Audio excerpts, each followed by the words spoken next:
Shalom Aleichem, meu irmão e minha irmã, como vão vocês? Que Hashem vos abençoe em nome de Yeshua. Hoje vamos falar sobre a Parashá Emor, e o tema de hoje é Sefirah HaOmer, Infinity. Vamos falar então um pouquinho sobre a contagem do Omer, que acontece logo depois de Pessah, né? Com Pessah nós começamos uma contagem que vai do 1 ao 49, são 7 semanas de 7 dias. Essa contagem ela vai servir como elo de ligação entre a Páscoa, né, Pessah e Shavuot, que vai culminar com o incrível dia 50. Os comandos, né, as ordens da Torá diz o seguinte: contará a partir do dia de sábado, seguinte ao sábado, a partir do dia em que trouxeram o molho da oferta movida. 7 sábados serão cumpridos, até o dia seguinte, depois do 7º sábado. Você contará 50 dias. E oferecereis uma nova oferta de cereais ao Eterno. Trarás das vossas habitações 2 pães por oferta movida de 2/10 de efa de flor de farinha. Eles serão assados com fermento por primícias para o Eterno. Aqui nós vamos perceber o seguinte: tem um período então em que eles vão fazer uma contagem, como se fosse uma contagem regressiva, para que eles possam apresentar a sua colheita diante do Eterno em Shavuot. Então, a colheita já está sendo feita e eles vão agora fazer essa contagem regressiva para apresentar os 7 frutos de Shavuot ao Eterno, na festa de Shavuot. Então, em Pessah, dispara algo para que eles possam começar essa contagem regressiva, tá? Então, se prepare, porque logo após Pessah, que é uma festa de libertação, dispara um reloginho para que você possa participar de uma grande colheita em nome de Yeshua. O Omer em si é uma medida bíblica de grãos, igual ao meio galão, da qual eles reuniram o maná, como afirma em Êxodo 16. Isto é o que Hashem ordenou: reúna todos os homens de acordo com o seu comer. Omer a cabeça, segundo o número de vossas pessoas, tu tomarás, cada um por aqueles que estão em tua tenda. Então, nós vamos perceber uma coisa bem interessante aqui. Lá em Êxodo, esse Omer, ele está ligado ao maná. Então, nós já temos um princípio aqui, que na contagem do Omer é como se nós estivéssemos contando os tempos para que o maná possa vir sobre nós em plenitude. Então, a cada dia vem o maná diário e no 50º dia vem aquela explosão da bênção, com o maná vindo para a gente numa porção inigualável. O maná, o que é? É o pão celestial que desce do alto. E os estágios do pão se ligam ao processo da redenção. Isso quem diz é a tradição rabínica. Rabino Ari Kahn diz: o caminho pretendido leva o povo da Matzah através do maná, culminando em Lechem, o pão trazido como uma oferenda no final do processo. Então veja que Rabino Kahn está dando para a gente um caminho para Shavuot, que é Matzah, o pão sem fermento, através do maná que chegou primeiro, que ele é colocado lá com uma figura na hora da contagem do Omer. Então a medida ela é essa figura do maná, e culmina em Lechem, que é aquele pão que é feito para ser trazido no final do processo em Shavuot. Então, Matzah, o pão sem fermento, sem a inclinação do mal, sem pecado. Em Pessah, quando nós fazemos aquele jejum de fermento, nós estamos pedindo ao Senhor: arranca o pecado de nós. Então, a Matzah, ela é o veículo, porque nós estamos sendo limpos, para levar para o próximo estágio, que é aquele estágio do sustento celestial, o pão dos céus. E nós vamos notar uma coisa muito interessante. Yeshua, ele na figura dele, nós temos esses 2 estágios. A Matzah, que é o filho do homem sem fermento, e ele é ao mesmo tempo o pão celestial. Entendeu? Olha só que coisa interessante que a tradição vem falando e vai se cumprir em Yeshua, tá? E olha que interessante isso agora. Este estágio representa a cura do pecado do Éden, comendo da árvore do conhecimento, e um retorno a uma existência semelhante ao Éden, na qual o sustento é provido diretamente pelo Eterno. Olha só que coisa linda. E Yeshua, então, o que ele fez? Ele curou o pecado. Como? Morrendo por nós, sem pecado, podendo nos resgatar da maldição do pecado, que é a morte eterna. Hoje, eu não preciso morrer e ir para o inferno. Se eu tenho Yeshua, a morte eterna, ela foi expurgada da minha vida. Hoje eu tenho a vida eterna, ok? Então, me reconectando ao Éden, e eu tenho hoje o meu sustento vindo direto do Eterno, ou seja, a minha vida ela é sustentada pelo Eterno. E outra coisa, que isso faz a gente ter um nível de saúde, tanto física quanto espiritual, que nos fazem chegar muito mais próximos do Eterno. Assim como aconteceu com Israel, quando eles receberam a Torá no Monte Sinai. Ou seja, eles estavam conectados diretamente com a árvore da vida, que é o próprio Criador. Nós temos então aqui este gráfico que mostra Matzah, Maná, Lechem e finalmente Lechem Panim. O que é o Lechem Panim? É o pão da face, tá? É aquele pão que era colocado lá no lugar santo, no tabernáculo, onde ele era colocado representando as 12 tribos de Israel. E segundo a tradição rabínica, esse pão ele passava ali uma semana.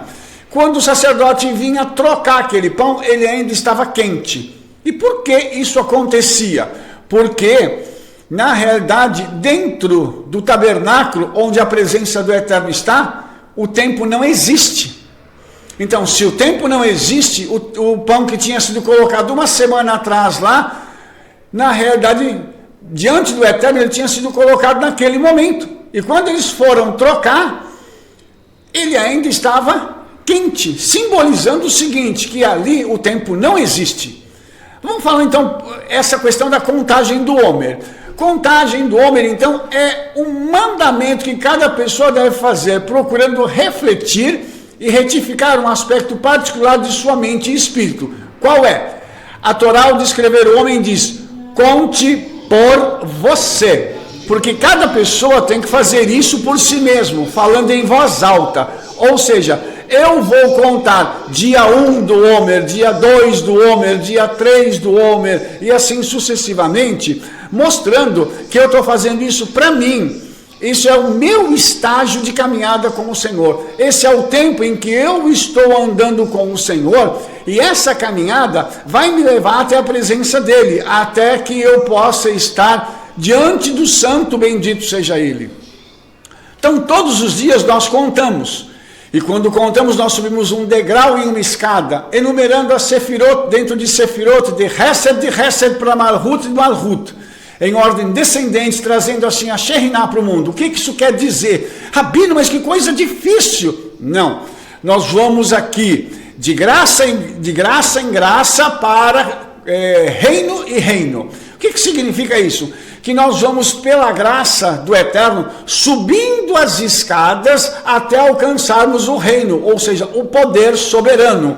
E isso é uma coisa interessante, porque essas 7 semanas que nos ligam até Shavuot, elas também têm uma conexão com Sukkot, que representa os 7 pastores que o Eterno enviou para a terra para cuidar do povo de Israel. Avraham, Yitzhak, Yaakov, Moshe, Aaron, Yosef Hatzadik e David Hamelech.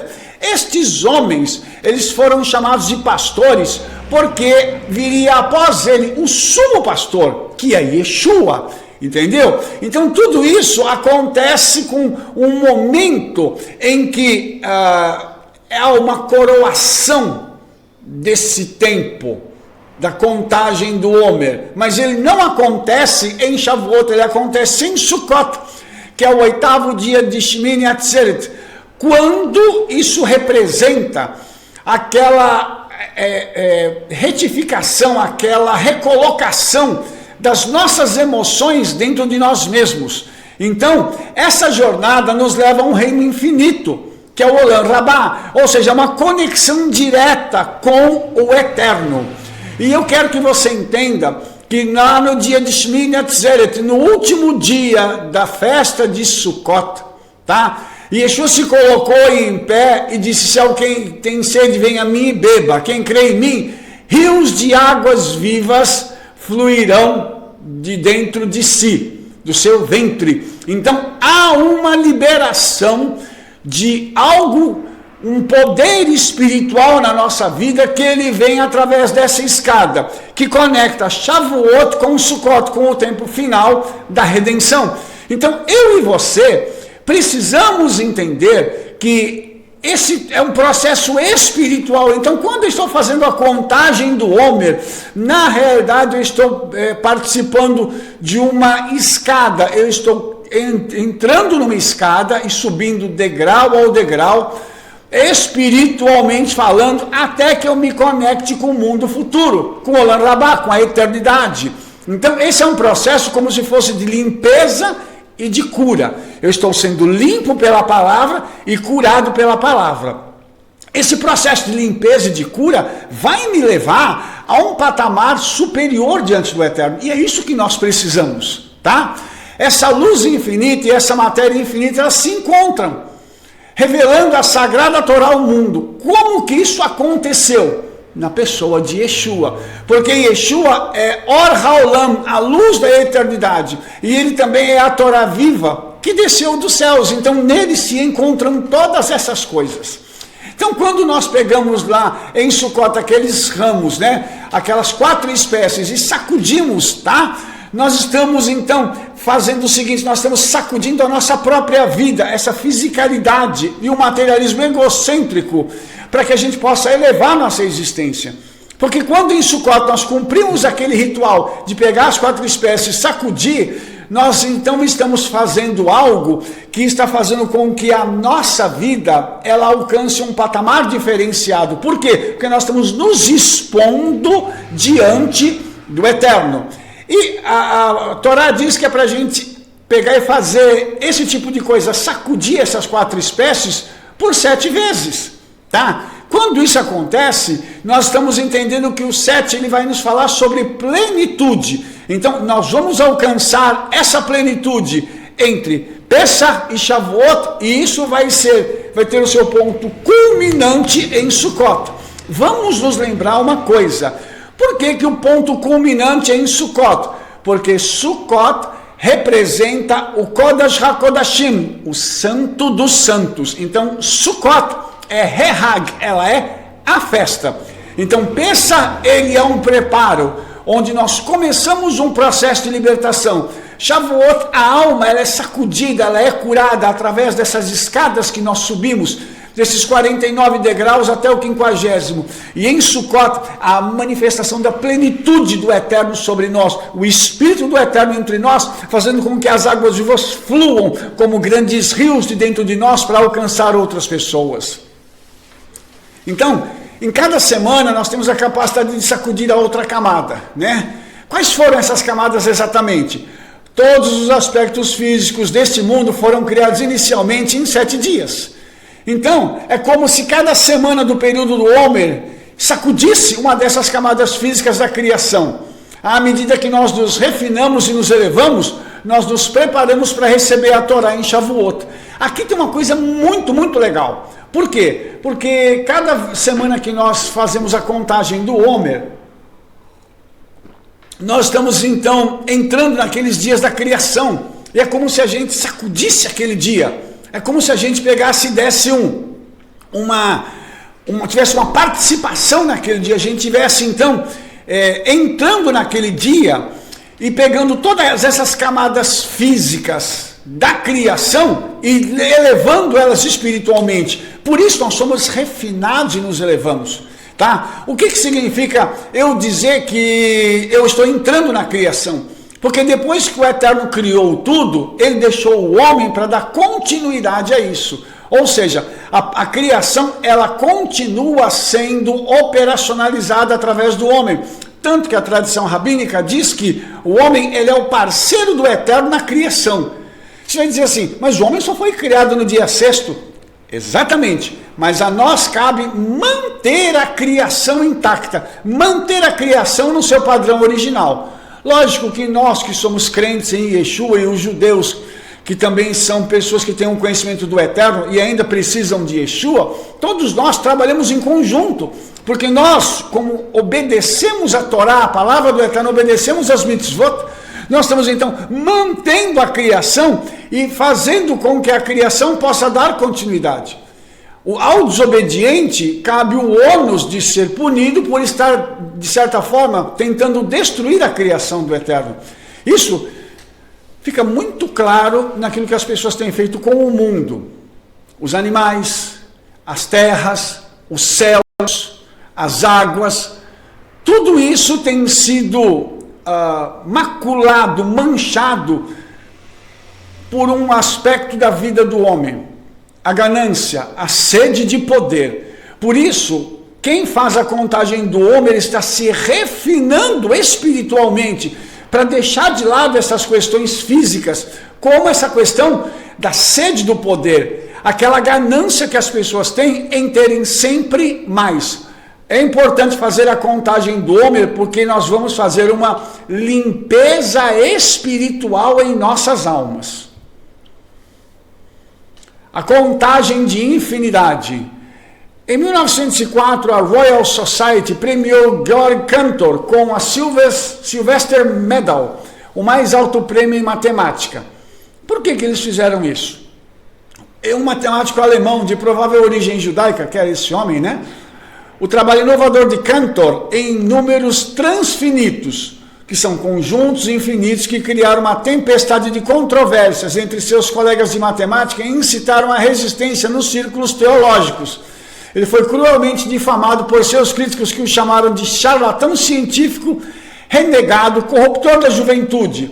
Seu trabalho foi considerado total absurdo, risível e errado.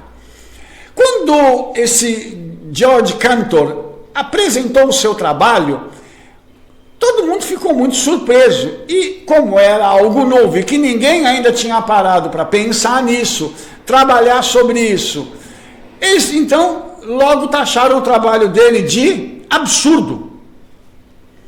Com a maioria das teorias da ciência, o progresso matemático acontece através do lento processo de evolução. Então, à medida que os pesquisadores se baseiam no trabalho de outros. No entanto, essa teoria dos conjuntos de Cantor foi criada por um único trabalho monumental em 1874. As ideias de Cantor trouxeram a matemática rígida para o campo da filosofia, seguindo a sequência dos números até sua conclusão final, o absoluto infinito. Então, o que Cantor descobriu? Que existe um infinito que é absoluto, pleno. Ele descobriu que existem diferentes níveis ou tipos de infinito. Tem o infinito que é contável e o infinito incontável. E igualou o infinito absoluto com Deus. Incrivelmente, ele acreditava que Deus havia revelado as teorias para ele. Por que isso aqui é importante para nós na contagem do Homer? Porque essa contagem nos leva a encontrar com o Eterno através do Espírito Santo. Aqui, um matemático, uma pessoa que é um catedrático, é um acadêmico, que ele não tem nada a ver com religião. Ele acabou deduzindo, descobrindo, através da matemática, a existência de Deus. Olha só que coisa tremenda essa. Então, nós não podemos nunca desprezar as ciências. A verdadeira ciência, lógico, porque a verdadeira ciência, ela aponta para um caminho, o eterno. Hoje, a origem da matemática em si continua sendo uma questão fascinante. Isso foi algo inventado pela mente humana? Ou é a matemática, o DNA subjacente, o código do universo? De acordo com a Torá, Hashem criou o mundo através do discurso, especificamente a língua hebraica, da palavra. O Eterno falou e as coisas foram criadas. Então, nós sabemos que cada letra hebraica é um número. E quando elas são combinadas, elas formam não apenas palavras, mas valores matemáticos.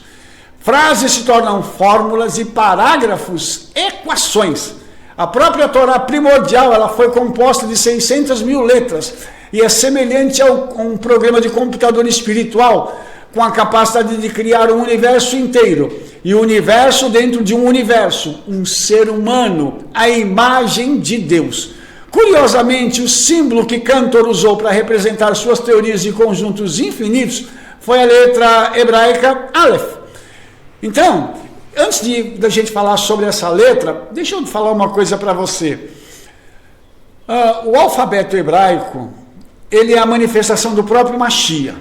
Em cada letra, o Mashiach se manifesta.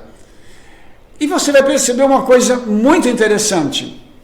Quando está se falando aqui sobre essa Torá primordial, que ela era composta de 600 mil letras, isso está fazendo uma conexão com o povo de Israel, os homens, né, que saíram, que foram 600 mil homens, que saíram de Mitzraim, do Egito, mostrando o seguinte, que cada homem daquele que saiu do Egito, ele representava uma letra do alfabeto hebraico. Ele havia sido criado com um propósito de manifestar a glória do Eterno na terra. Por quê? Porque toda a criação, ela demonstra o poder do Eterno. A criação, ela fala por si mesmo. Os céus, a terra, o universo, todos eles falam do Criador, eles apontam para o Criador, glorificam ao Criador. Então, nós vamos entender que o alfabeto hebraico, eles são letras vivas, que têm um poder subjacente sobre si. E cada vez que a gente faz alguma coisa usando o idioma hebraico, algo sobrenatural acontece, tá? O Aleph, o começo do alfabeto hebraico, ele ainda é usado como símbolo para o infinito na matemática hoje. Então, quando a gente fala do alfabeto hebraico, nós vamos ouvir as palavras do Rav Michael Munk, que ele faz uma declaração interessante. Ele diz assim, no reino atemporal antes da criação, as letras existiam em uma sequência oposta de Aleph Beit. A sequência das letras no Aleph Beit é chamada de um sistema de uma ordem direta, porque se encaixa na estrutura da mente humana. Ou seja, nós pensamos 1, 2, 3 e assim por diante. Começa com o Aleph, que é o 1, e termina com a letra Tav, que é a maior letra do alfabeto hebraico, também com o maior número. Isso faz um contraste com o sistema da ordem celestial de números, que começa com o maior e vai para o menor. Então, do ponto de vista humano, essa sequência é chamada de um sistema reverso. Nós não temos condições de entender o sistema reverso. Por isso que o Eterno usou esse sistema de ordem direta, ou seja, que é uma sequência que para nossa mente é bem mais lógica. O livro de Isaías diz, porque os meus pensamentos não são os teus pensamentos, nem os teus caminhos, diz Hashem. Pois assim como os céus são mais altos do que a terra, assim os meus caminhos mais elevados do que os seus caminhos, e os meus pensamentos mais do que os seus pensamentos. Como é que a mente do Eterno, ela trabalha? Ela trabalha sempre do maior para o menor. O Eterno criou a infinitude do universo, depois ele criou o mundo espiritual primeiro, né, que é da origem à infinitude do universo. Depois ele foi criando os planetas, ele criou a Terra, depois ele criou as coisas na Terra, e depois, por fim, ele criou o homem. Então ele vem de um sistema grandioso para um sistema pequeno. Na realidade, o homem, ele representa o microcosmo do grande universo do Eterno. Por isso o Eterno, ele trabalha com esse sistema reverso, do maior para o menor. E nós não conseguimos, por vezes, entender isso aí, tá? Por isso que essa ideia de uma ordem mais elevada do pensamento, ela é necessária para arranhar a superfície da contagem do Homer. Por quê? Porque o Eterno, ele pensa grande, para depois ir diminuindo. Quando as nossas limitações são percebidas por nós, tem um poema que é lido na manhã de Shavuot, antes da leitura da Torá, que ele diz o seguinte: se todos os céus fossem pergaminhos, se todas as árvores da floresta fossem canetas, se todas as águas do mar fossem tinta, e se toda criatura fosse escriba, eles não seriam suficientes para expor a grandeza do Criador e o reflexo de sua majestade nos céus e na terra. Então, perceba uma coisa, não dá para medir, para mensurar, para conter, para compreender a mente do Eterno, a forma como ele faz as coisas. Então, nós hoje temos um relacionamento com esse Deus através de Yeshua, dentro da nossa limitação. Por isso, nós não conseguimos compreender toda a grandeza do Eterno.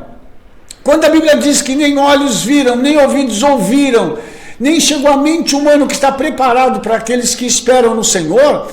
Para nós, essas são simples palavras, mas nós não conseguimos entender o alcance disso aí. Então, se você imaginar que existe um ser infinito que nos criou, e que esse ser infinito criou o homem finito, mas colocou a infinitude, a eternidade dentro do homem, para que o homem possa retornar para ele e ser participante dessa infinitude, isso é uma coisa louca. Ou seja, quando eu entendo isso, eu digo assim, uau, eu não quero perder essa chance de me reconectar ao eterno.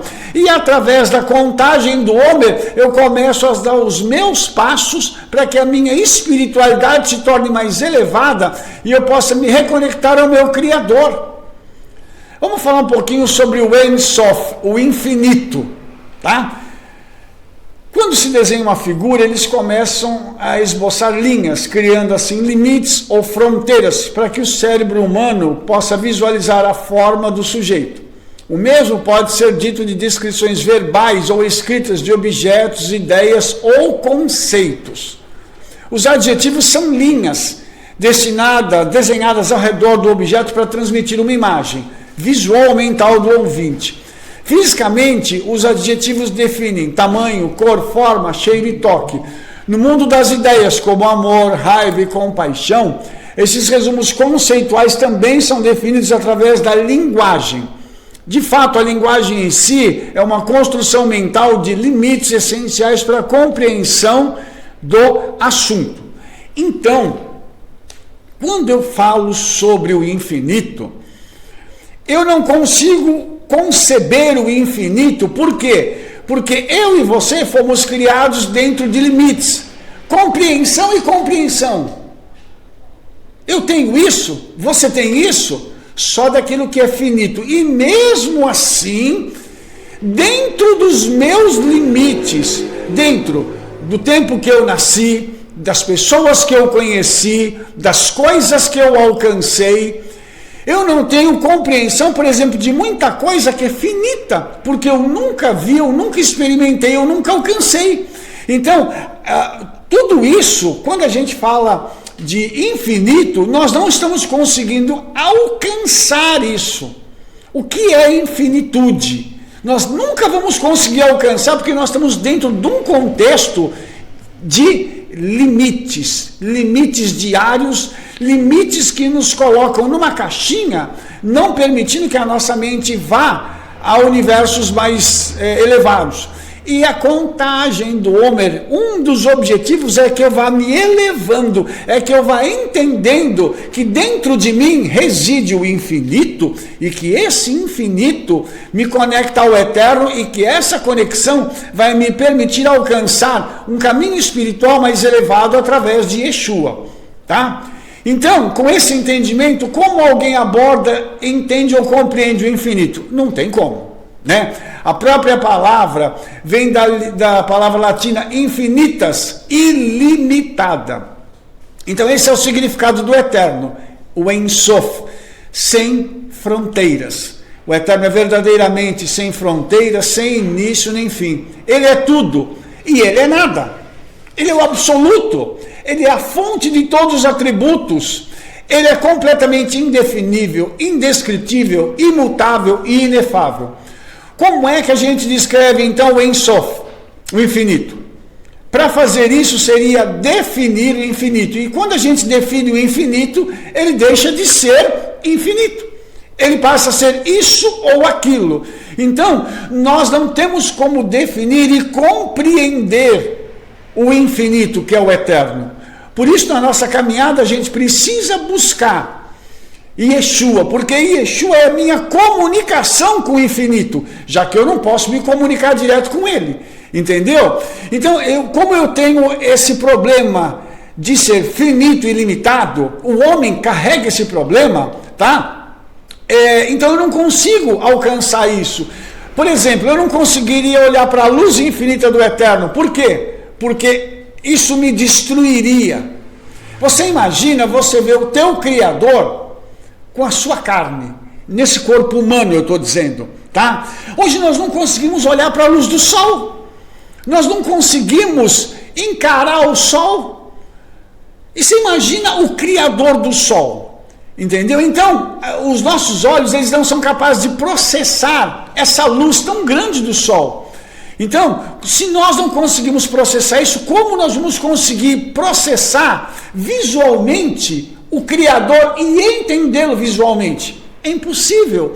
Então, eu tenho que fazer todas as minhas conexões com esse infinito através de Yeshua, porque Yeshua se limitou para que eu e você tivéssemos a oportunidade de termos a ponte, que é Yeshua, para me conectar com o infinito. Entendeu? Então, a luz do eterno, ela excede em muito esse espectro de luz conhecido pelo homem, por isso a gente não pode vê-lo. Entendeu? Se nós conseguimos olhar para o rosto do eterno, o que é impossível, tá? Nós vamos ser incinerados, nós vamos ser pulverizados, entendeu? Como que o nosso cérebro vai processar todas as informações do infinito? Então, o que eu quero mostrar para você é que nós somos hoje como uma embarcação, que nós contemos o infinito, mas nós não podemos hoje, com essa configuração, abordar o infinito. Mas através da contagem do homem, nós fazemos a preparação para alcançar o infinito. Então, isso é muito importante para nós. A preparação, o meu dia a dia, o teu dia a dia, para a gente alcançar o infinito, tá? Portanto, para que a criação ocorra, o Eterno teve que retirar sua luz, para criar um espaço vazio. Esse conceito em hebraico é chamado de tzimtzum, que é a contração ou retirada. Sem esse ato de contração divina, o universo não poderia existir, pois ele seria obliterado pela luz infinita do Ein Sof, como a gente acabou de falar. Então, o Eterno tirou a sua luz para criar uma tela para que ele pudesse pintar, que é o universo. Então, quando o Eterno tirou a sua luz, ele criou o quê? A escuridão. E havia trevas sobre a face do abismo. Por isso o Eterno pôde criar as coisas, porque havia uma tela, que era a escuridão, a face do abismo. Então, as trevas, segundo o Salmo 139, não se esconderão de ti, mas a noite brilha como o dia. A escuridão e a luz são iguais para você. Diante do Eterno, as trevas são nada. É apenas o momento que ele se retira para que ele possa, então, criar as coisas nas trevas. Então, eu gostaria que você pudesse entender uma coisa agora. Que o Eterno criou tudo a partir das trevas. Haviam trevas sobre a face do abismo. E o Eterno disse, haja luz. A luz que o Eterno chamou à existência, ela saiu das trevas. Ou seja, desse momento em que o Eterno se retira, ele então chama a luz das trevas. Uma luz diferente daquela luz primordial dele, daquela luz intensa dele, que destruiria tudo. Porque agora nós estamos falando da criação do que é material. Porque o espiritual já existia. Então, para criar o material, ele foi criado a partir das trevas. E houve uma luz, que os cientistas dizem que é uma luz primordial, que brilha no fundo do universo, mas que ninguém pôde até hoje alcançar. Essa luz, ela determinou o momento da criação. Determinou o momento em que tudo começou, para que nós pudéssemos ter acesso ao mundo físico. Então, vou falar de novo, o Eterno se retirou, houve escuridão e através dessa escuridão o Eterno cria e traz à existência a luz, porque ela vai ser o contraponto da escuridão. Entendeu isso? Por que é importante a gente fazer a contagem do Homer? Porque nós vamos fazer um contraponto com a escuridão. A nossa luz, que vai começar a brilhar cada vez mais, vai ser um contraponto com as trevas. Então, nossa obediência vai fazer com que a luz do Eterno se intensifique em nós cada dia mais, em nome de Yeshua. Shemitah. Vamos falar um pouquinho então sobre as leis de Shemitah. As leis do Shabat, elas são muito bem conhecidas, e o sétimo dia, ele é a coroa e a culminação da criação. Tanto que nós procuramos fazer de tudo para não violar o Shabat, tá?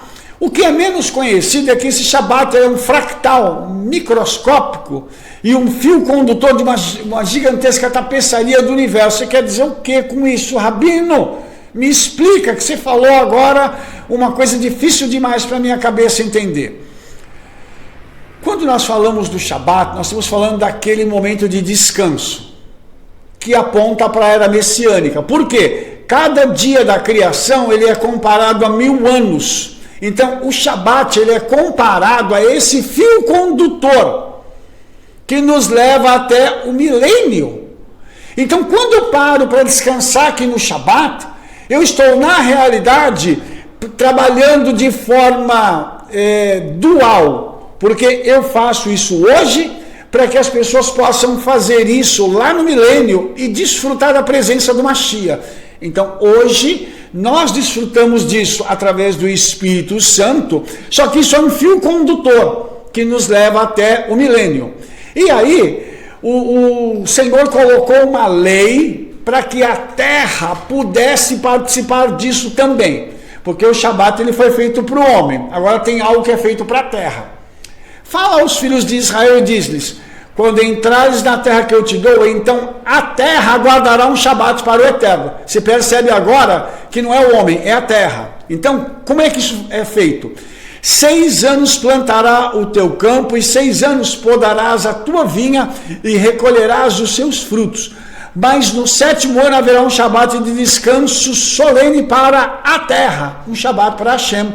Então, esse Shabat aqui da terra, ele também simboliza o milênio, porque no milênio as pessoas não vão ter a obrigação, a necessidade de ter que trabalhar para se sustentar, porque eles vão estar diante do Eterno, diante do Messias, diante de Yeshua. Então, há uma lei para a terra, para que a própria terra possa se revigorar, ou seja, a criação em si, ela possa se revigorar diante do Eterno. Eretz Israel, a terra que celebra o Shabat, em vez do Shabat semanal, ele fica no 7º ano, após 6 anos de trabalho. Então esse ciclo, ele é chamado de Shemitah, 6 anos de colheita e no 7º para. E o Rabino Gurkov faz uma observação fascinante conectando o Shemitah ao Shabat. Deixa eu ler para vocês aqui. É verdade que nós descansamos no Shabat, mas enquanto descansamos, nossos campos continuam a funcionar. Nós plantamos na sexta-feira e as sementes germinam no Shabat. Durante Shemitah, nossos campos compensam os Shabats e festivais perdidos dos 6 anos anteriores.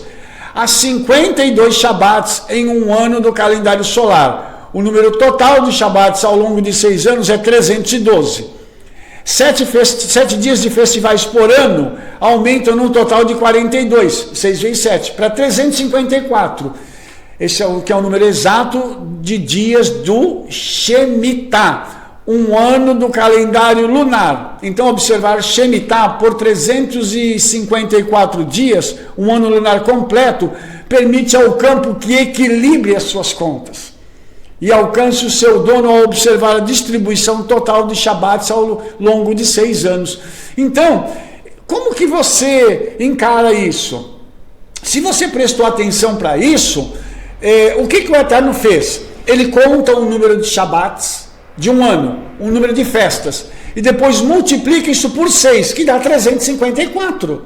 Com esses 354, lá em Shemitah, a terra vai estar recebendo também isso, porque já que o homem recebeu 354 dias desse descanso, a terra vai receber o mesmo. Por que a terra vai receber o mesmo que o homem? Porque o homem foi feito a partir do pó da terra. Se o homem pode receber isso, a terra tem a sua contrapartida também. O Eterno vai honrar a terra, porque a terra deu origem ao homem. Rav Avraham Ibn Ezra diz: o significado de um sábado para o Eterno é como o do sábado. O segredo dos anos do mundo é aludido neste lugar. O que a tradição rabínica está dizendo? O que Rav Ibn Ezra está dizendo? Ele está dizendo que o segredo dos anos do mundo é aludido neste lugar. Em que lugar? No Shabat. Porque o Shabat para nós, que nós guardamos, ele já aponta para a Shemitah e já aponta para a eternidade. Então, para o Eterno, ele só vê isso, o Eterno vê o descanso já na eternidade do homem, entendeu? Então, vamos ler o que o Rabino Ezra diz aqui. Dedique-se agora ao seu ouvido para entender o que eu tenho permissão para informá-lo sobre isso, nas palavras que eu vou fazer com que você ouça. E se você for digno, irá contemplá-los e compreendê-los. Você vai pegar, ouvir e compreender. Então presta atenção. Rabino Ezra diz: eu já escrevi em Seder Bereshit que os 6 dias da criação representam todos os dias do mundo. Os 7.000 anos, como eu falei, os 6.000 e depois o Shabat, o 7º, tá? Assim, os 7 dias da semana aludem àquilo que ele criou no processo da criação. E os 7 anos do ciclo sabático referem-se àquilo que ocorrerá durante a criação de todos os dias do mundo. No caso de um servo, o 7º ano também é como um completo jubileu.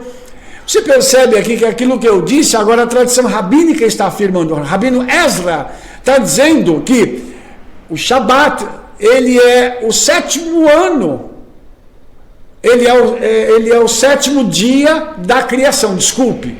Então, como ele aponta também para os anos, ele é o tempo em que vai ter o descanso para a própria terra e para o homem, onde não vai haver pecado, não vai haver mal, a terra estará sob o governo do Messias, um governo justo, um governo honesto, um governo de santidade, e todos poderão desfrutar disso. Então, olha só que coisa interessante, porque aí é uma conexão muito legal que é feita, mostrando para a gente o seguinte, que tudo que está no fim, estava lá no princípio, ou seja, nos 7 dias da criação, nós já temos a história e o final daquilo que vai acontecer com o homem. E Yovel, que agora é o jubileu, tá? A forma do tempo no pensamento grego é uma linha reta, conectando os pontos A e B. Na verdade, a forma do tempo é uma espiral helicoidal, como você está vendo na figura aí, tá? Como uma hélice do DNA, subindo para níveis mais altos e corre conforme o tempo passa. Ou seja, se você entendeu, eu e você temos que subir à medida que o tempo passa, não descer. Espero que todos estejam subindo e não descendo. Ok? Porque à medida que o tempo vai passando, eu vou subindo, crescendo, para mim poder chegar até a eternidade. Como se fosse essa espiral helicoidal. Tá? Então essa é a forma do shofar, que contém o design da espiral de Fibonacci, que cresce até a abertura da explosão do shofar. Então, se você parar para entender agora uma outra coisa, você vai ficar impressionado. Qual que é o objetivo do shofar? É, através da voz dele, liberar um crescendo de coisas na nossa vida. Ou seja, cada vez que o shofar é tocado, algo maior acontece na nossa vida. Ok? Então essa explosão do shofar, ela significa liberdade no Yom Kippur. Esse é o nível mais elevado, um Shemitah macrocósmico chamado Yovel ou Jubileu. Então o que é o Jubileu? O shofar toca em Yom Kippur e anuncia já aquilo que vai acontecer, a libertação total do homem. Então, o Jubileu, ele é o seguinte, segundo Levítico 25. Contará 7 sábados de anos, 7 vezes 7 anos, e haverá para ti os dias de 7 sábados de anos, 49 anos. Então soarás o shofar alto no 10º dia do 7º mês. No dia da expiação tocará o shofar em toda a tua terra. Você fará o 50º ano sagrado e proclamará liberdade em toda a terra a todos os seus habitantes. Será um jubileu para você e cada um de vocês retornará à sua propriedade. Cada um de vocês retornará para a sua família. Uau!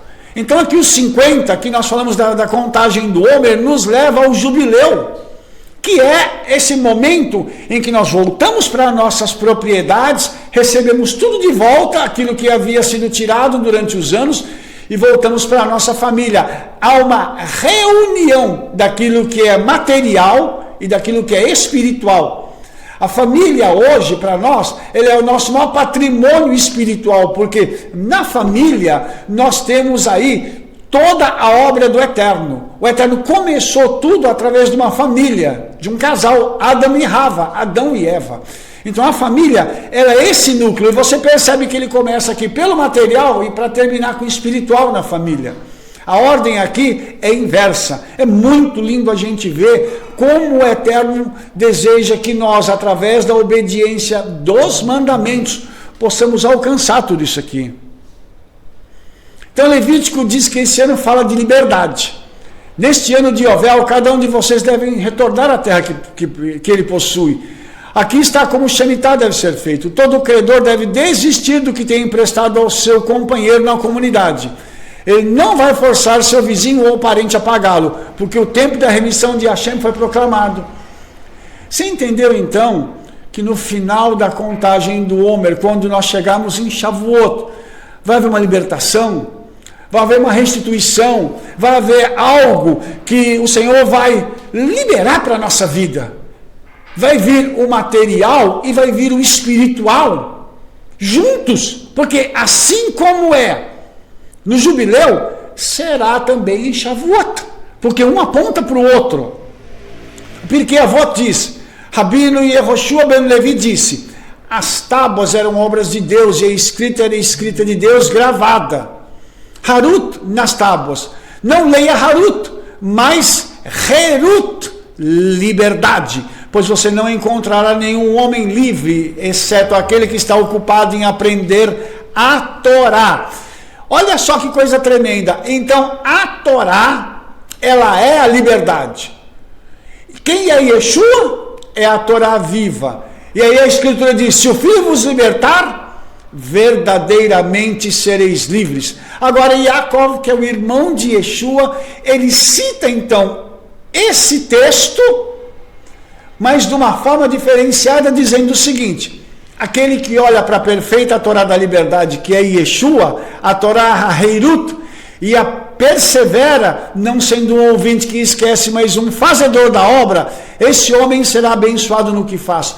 Por isso, eu e você precisamos olhar para essa Torá da liberdade, que é Yeshua, e seguir os mandamentos da Torá, para que nós possamos ser livres. Porque só quem é obediente à Torá pode entender de forma plena quem é Yeshua. Pois Yeshua é a Torá viva.